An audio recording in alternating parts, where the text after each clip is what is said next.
Viver para sempre, esse é sem dúvida um dos maiores e mais antigos sonhos da humanidade. Mas e se a gente parasse para pensar no que aconteceria depois? E se a realização desse sonho fosse, na verdade, o começo de um pesadelo sem fim? Vamos mergulhar juntos nesse paradoxo, no lado sombrio e totalmente inesperado da vida eterna. A pergunta é essa bem direta. Imagina a cena. Uma pílula, sem truques, sem letras miúdas, oferecendo a vida eterna na palma da mão. A decisão parece óbvia, né? Mas segura essa resposta. Eu garanto que, ao final da nossa conversa, talvez ela já não seja mais a mesma. Para a gente entender de verdade esse paradoxo, primeiro a gente precisa dar um passo atrás e viajar no tempo.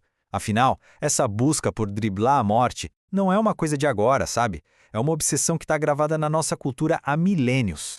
E essa linha do tempo aqui mostra tudo, né? A gente começa lá atrás com a jornada quase mítica de Gilgamesh, depois passa pelos alquimistas e seus elixires mágicos e aterrissa nos laboratórios de hoje, onde a ciência tenta decifrar os segredos dos telômeros e das células-tronco. A verdade é que a humanidade nunca parou de tentar. A ciência até nos deu mais anos de vida, mas a imortalidade de fato, bom, é aí que a conversa fica realmente interessante. E é exatamente aqui que a nossa análise muda de rumo. A gente sai da história da busca e entra no território das consequências. O que aconteceria no dia seguinte, no primeiro dia da eternidade? Então vamos lá para o primeiro grande problema: o peso esmagador do tempo infinito. A vida, do jeito que a gente conhece, é toda definida por seus limites. Se a gente remove o prazo final, a estrutura toda simplesmente desmorona. Pensa comigo. O que dá valor a um diamante, a um momento feliz, a uma oportunidade única? É a escassez.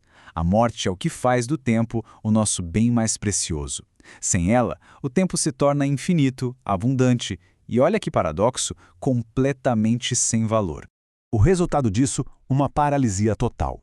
Com tempo infinito e opções infinitas, a simples decisão de começar qualquer coisa se torna quase impossível. Por que eu vou ser astronauta hoje se eu posso ser daqui a 100 anos? A vida vira uma espécie de videogame em que você já zerou tudo, não tem mais chefão final, não tem mais desafio. A motivação para continuar jogando simplesmente some. E se essa falta de urgência já não fosse o bastante, se prepare para o segundo problema, o tédio. E não é aquele tédio de uma tarde de domingo, não. É um tédio cósmico, um tédio que duraria eras e eras. O físico Marcelo Gleiser resumiu isso de um jeito brilhante. O motor criativo está ligado à consciência da morte.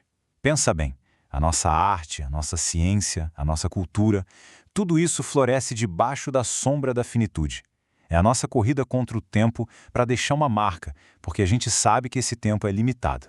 A vida se tornaria uma espécie de reprise infinita. As mesmas paixões, as mesmas guerras, as mesmas ideias, só que recicladas ao longo dos milênios. A gente veria tudo acontecer de novo, e de novo, e de novo, até o ponto em que absolutamente nada mais seria novo. E o perigo disso é a estagnação completa. A cultura precisa de sangue novo, de novas gerações com novas ideias. Sem isso, a gente ficaria preso num loop eterno. A ficção já nos alertou sobre isso. A tristeza profunda dos elfos de Tolkien não vem da maldade, vem do cansaço, do tédio de já ter visto absolutamente tudo. E agora a gente chega no custo talvez mais devastador e pessoal da imortalidade. A perda de todas as nossas conexões humanas. A solidão eterna.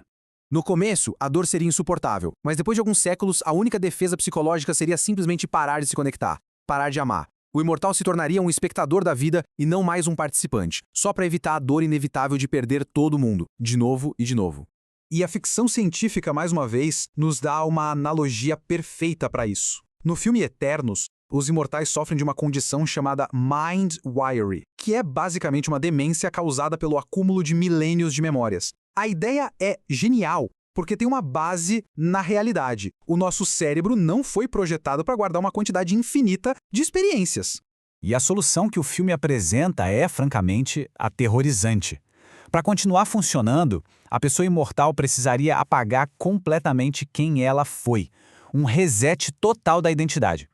Isso nos joga numa pergunta filosófica gigantesca sobre identidade. A gente é a soma das nossas memórias, das nossas experiências. Se tudo isso for apagado, o que sobra? No fim das contas, a cura para a sobrecarga da imortalidade seria, paradoxalmente, uma outra forma de morte. Então, vamos juntar todas as peças. O que a gente tem? Uma vida eterna que leva à paralisia, ao tédio, à solidão. Isso nos força a chegar numa conclusão bem desconfortável. Talvez a gente sempre tenha olhado para a morte do jeito errado. O resumo está todo aqui, lado a lado. De um lado, a vida finita, que nos dá um senso de urgência, que impulsiona a criatividade, que faz a gente valorizar os relacionamentos e buscar um significado. Do outro, a vida infinita, que só entrega procrastinação, estagnação, distanciamento e um tédio profundo. A escolha parece bem mais clara agora, não é? É a consciência de que nosso tempo aqui é limitado, que nos empurra para criar, para amar, para explorar e para viver de verdade. A morte, vista por esse ângulo, não é a inimiga da vida. Talvez ela seja o ingrediente principal, o tempero que dá sabor e propósito a tudo. E essa é a reflexão final que fica. Essa busca sem fim pela imortalidade talvez esteja nos distraindo do que realmente importa.